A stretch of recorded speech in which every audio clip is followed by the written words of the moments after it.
Hello, in this video, we will provide a quick historical overview of firm strategy and strategic management knowledge. Since its emergence in the early 19th century, the term strategy has been widely and commonly used in management science.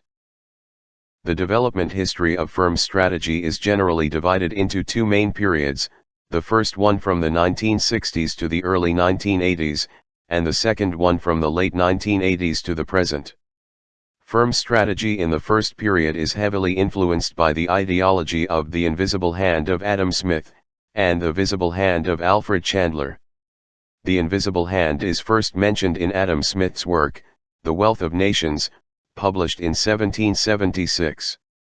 Studying economic models, Adam Smith introduced the concept of the invisible hand, closely associated with the processes of production, mobilization, and utilization of financial capital, to promote the economic development of each nation.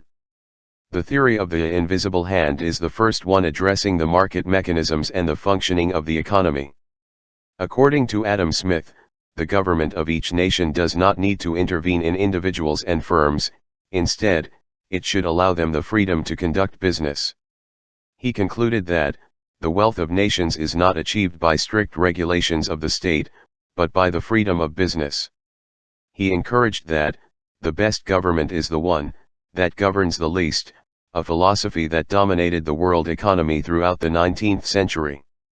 This is also the reason why Adam Smith is considered the father of economics and management. Although the concept of firm strategy is not explicitly mentioned by him, his ideas laid the foundation for the strategic perspective of environmental adaptation, which was strongly developed in the late 19th and early 20th centuries.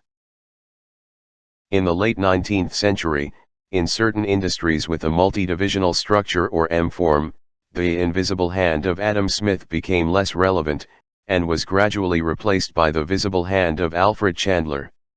The concept of visible hand first appeared in Chandler's book, The Visible Hand, The Managerial Revolution in American Business, published in 1977.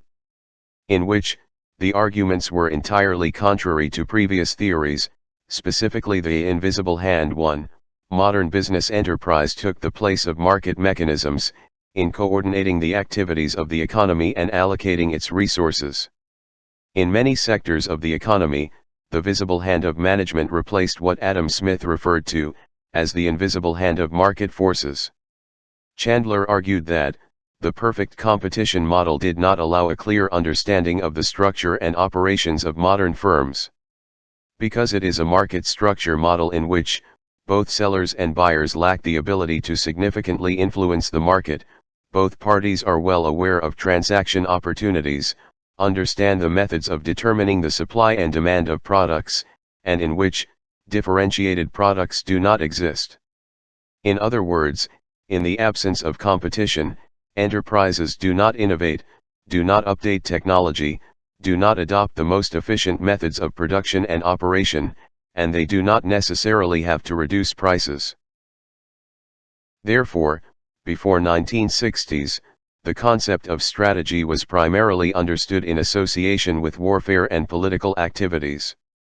In the 1950s to 1960s, many firms established specialized departments, dedicated to formulate and implement strategic plans.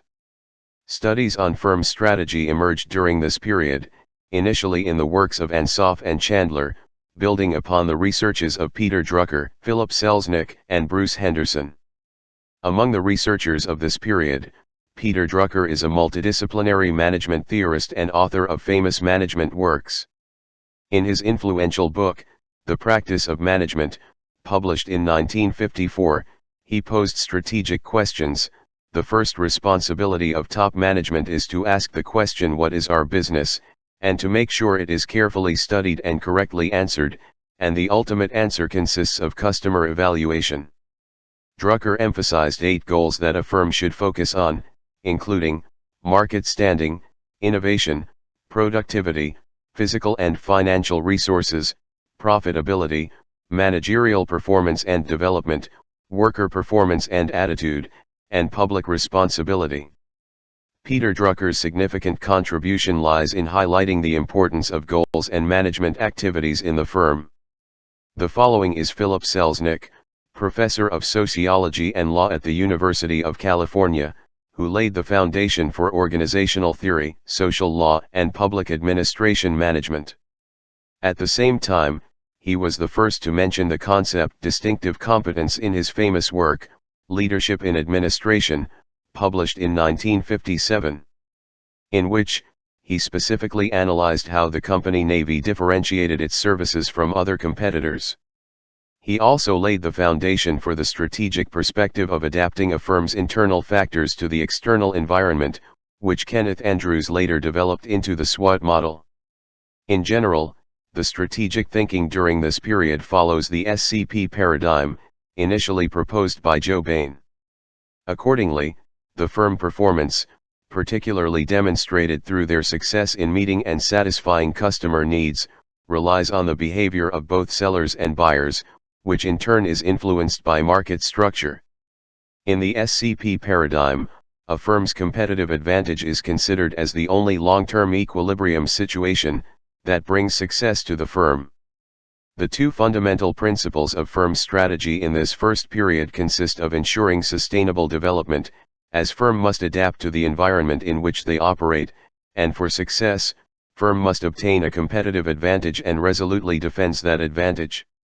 Many strategic models were developed during this period, such as SWOT analysis, the Ansoff product market matrix, the BCG matrix, the McKinsey matrix, etc., and ended with the pinnacle strategic analysis models of Michael Porter, considered to encompass all previous strategic models.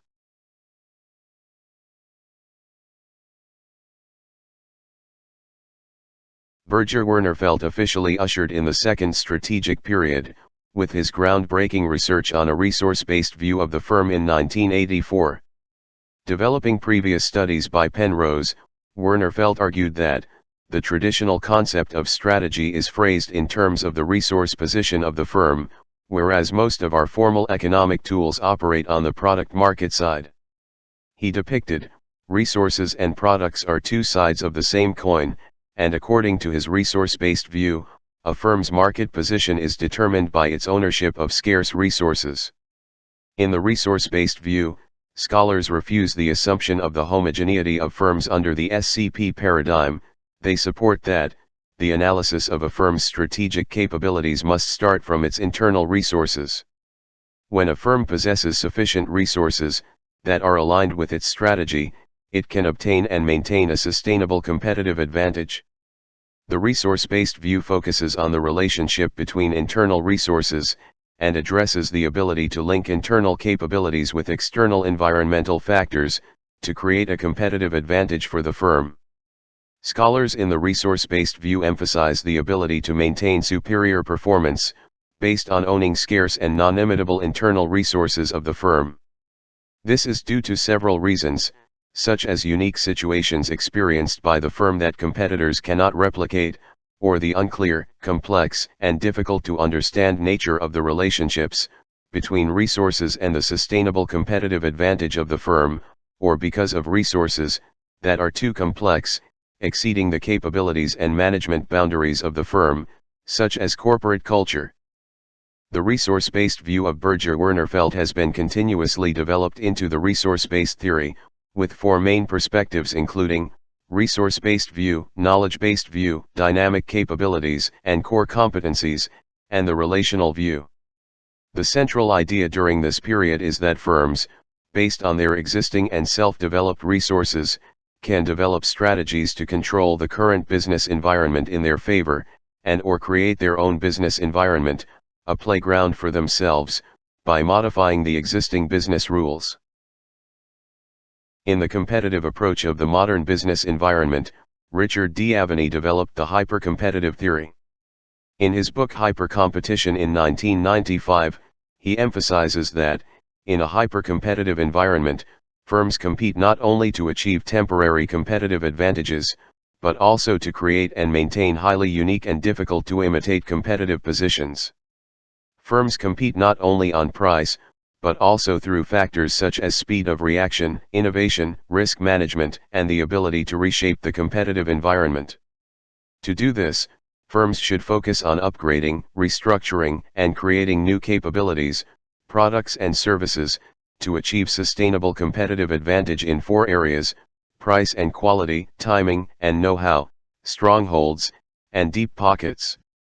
Competitive strategies that firms can use in a hyper-competitive environment include rapidly shifting between product lines, enhancing market power, and applying advanced technology to create a competitive advantage. The hyper-competitive approach is the foundation for disruptive business strategies, which either render existing markets obsolete or make them outdated, due to superior features, and entirely replace existing products. These strategies are built on D'Avany's 7S model, in which the first two factors of stakeholder satisfaction and strategic soothsaying constitute a vision of market disruption or an entirely new market to replace the current one. The third factor of speed and the fourth of surprise are crucial capabilities enabling firms to execute the disruptive strategy, and the last three factors of shifting the rules, signaling, simultaneous and sequential strategic thrusts, constitute disruptive tactics in the hyper-competitive environment. Also, following the perspective of market control, Chan Kim and Renee Mauborgne propose that firms are successful not because of competition with rivals in the current competitive market, but rather by creating blue oceans within the market space. This strategy makes a leap in value for the business, customers, and employees, by creating new needs and markets virtually no competition. In their renowned book, Blue Ocean Strategy: How to Create Uncontested Market Space and Make the Competition Irrelevant, Kim and Mauborgne emphasize that firms should focus on creating new market spaces, blue oceans, where competition becomes unimportant or less significant, due to the differentiation and unique value of the products or services provided.